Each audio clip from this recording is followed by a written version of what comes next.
दोस्तों, होली के अगले दिन एक किसान जब अपने खेत अपनी फसलों को पानी देने पहुंचा तो उसे खेत के दूसरे हिस्से में कुछ मक्खियां भिन भिनाती नजर आई। जब उसने ध्यान दिया तो उसे महसूस हुआ कि बहुत सारी मक्खियां एक ही जगह भिन भिना रही हैं और चारों तरफ से इकट्ठा हो रही है। किसान को संदेह हुआ कि जरूर कोई जानवर मरा पड़ा है। जब किसान उस भिनभिनाती मक्खियों के झुंड की तरफ बढ़ा तो उसने जो देखा, उसकी आंखें खुली की खुली रह गई।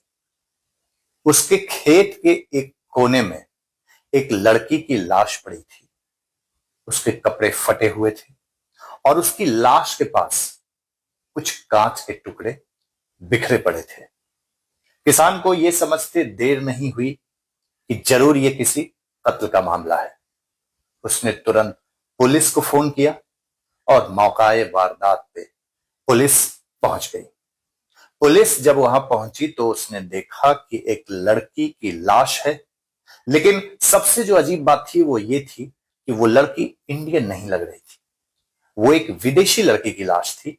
उसके पहनावे भी विदेशी पाश्चात्य सभ्यता के थे और उसके आसपास बिखरे कांच और जो परिदृश्य दिख रहा था उससे मालूम चल रहा था कि जरूर कत्ल से पहले हाथापाई हुई है और लड़की ने मरने से पहले बीच बचाव की बहुत कोशिश की।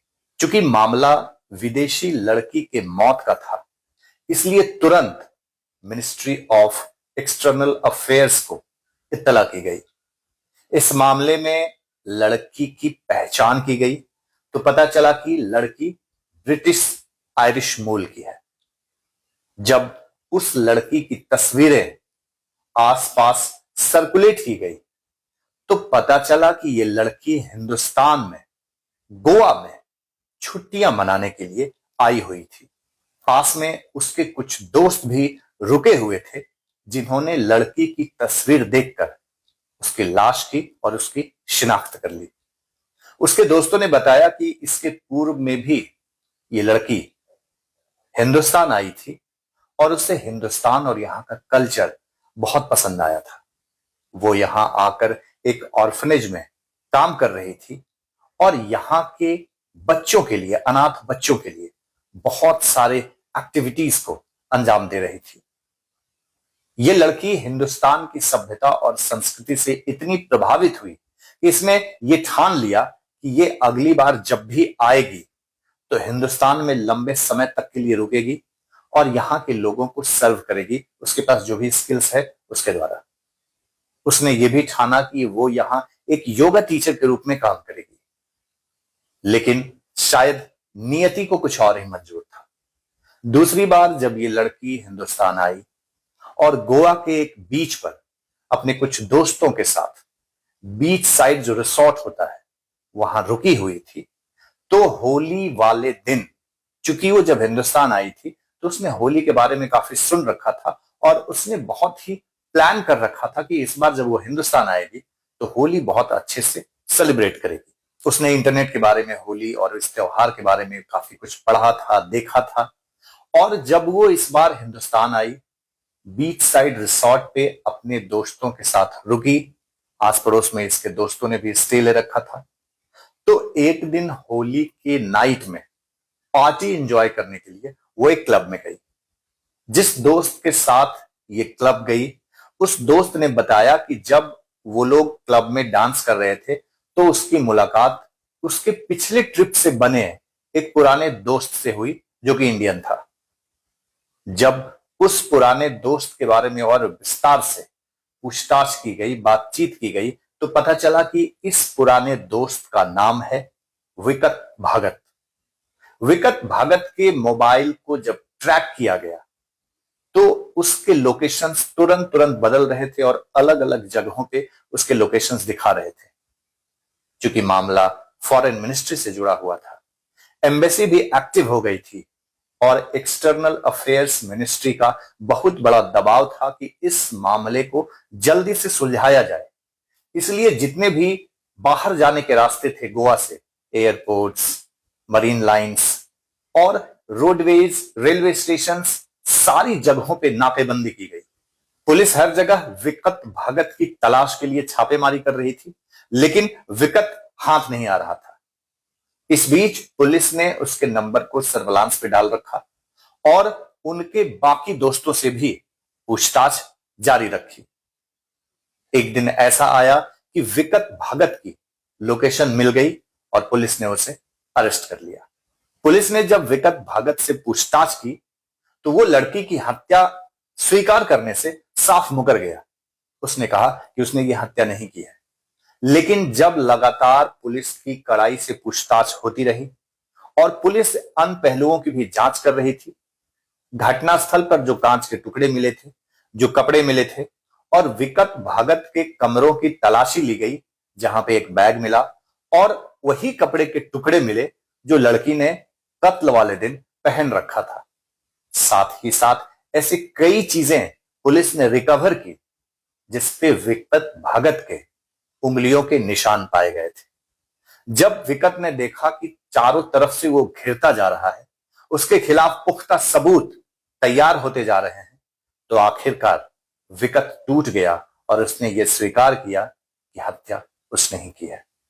जब पुलिस ने कड़ाई से पूछताछ की और हत्या का मोटिव जानना चाहा, तो उसने बताया कि वो होली वाली रात इस दोस्त के साथ, महिला दोस्त के साथ, जो ब्रिटिश लड़की है, उसके साथ एकांत में गया। इन लोगों ने ड्रग्स लिए और ड्रग्स के बाद विकट अपने आपे से बाहर हो गया। लड़की के साथ जोर जबरदस्ती की, लड़की ने प्रतिकार किया और उसके बाद नशे की हालत में इसने उस लड़की की हत्या कर दी। जब विकट को फिजिकली एग्जामिन किया गया, उसके कपड़े उतरवा कर देखे गए, तो उसके पूरे शरीर पे नाखूनों के निशान थे। एक बड़ी दिलचस्प बात यह भी रही कि जब विकट भगत का प्रोफाइल पुलिस ने अपने सिस्टम में डाला, अपनी क्राइम हिस्ट्री में डाला, तो विकट भगत के ऊपर अन्य राज्यों में स्नैचिंग, मिसबिहेव और ऐसे कई इलीगल एक्टिविटीज में संलिप्त होने का मामला भी प्रकाश में आया। दोस्तों, विकट भगत को गिरफ्तार कर लिया गया, लेकिन कोर्ट की प्रोसीडिंग्स काफी लंबी चल रही थी। आप जानते हैं, कई बार जुडिशियरी इतनी लंबी खींच जाती है कि लोग हिम्मत हार जाते हैं, लेकिन उस लड़की के परिवार वाले और दोस्त वाले ने हिम्मत नहीं हारी और अपनी लड़ाई जारी रखी।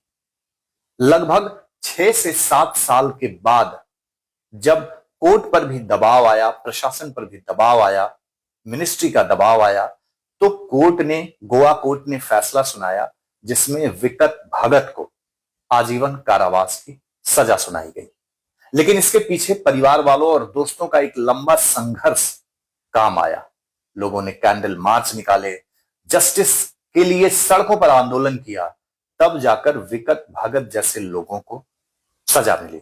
दोस्तों, आप सोच सकते हैं कि एक लड़की हिंदुस्तान की सभ्यता और संस्कृति से प्रभावित होकर हिंदुस्तान आती है, यहां ज्यादा से ज्यादा टाइम यहां के लोगों की सेवा करने के लिए बिताना चाहती है, और ऐसे में ही कोई हिंदुस्तानी किसी के साथ ऐसा बर्ताव कर दे तो ऐसी घटनाओं से देश शर्मसार होता है।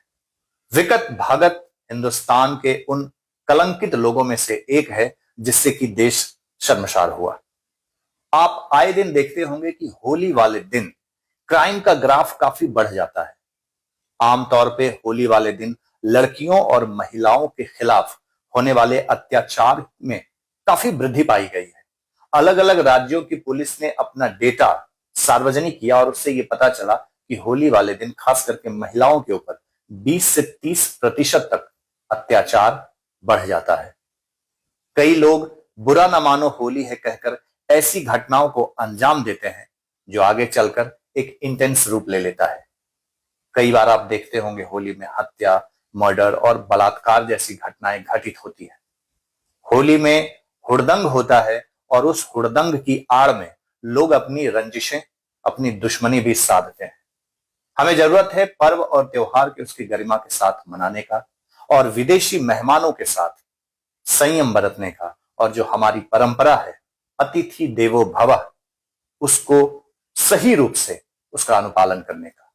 विकट भगत जैसे लोग देश ही नहीं बल्कि हमारी सभ्यता और संस्कृति के लिए भी नासूर है, और ऐसे लोगों को कड़ी से कड़ी सजा मिलनी चाहिए।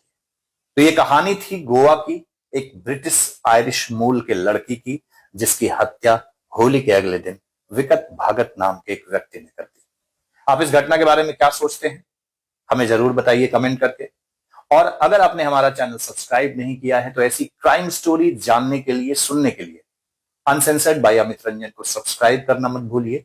जल्दी मिलेंगे नए एपिसोड में नई कहानी के साथ। तब तक अपना बहुत ख्याल रखिए, स्वस्थ रहिए, सुरक्षित रहिए। बहुत बहुत धन्यवाद। नमस्कार।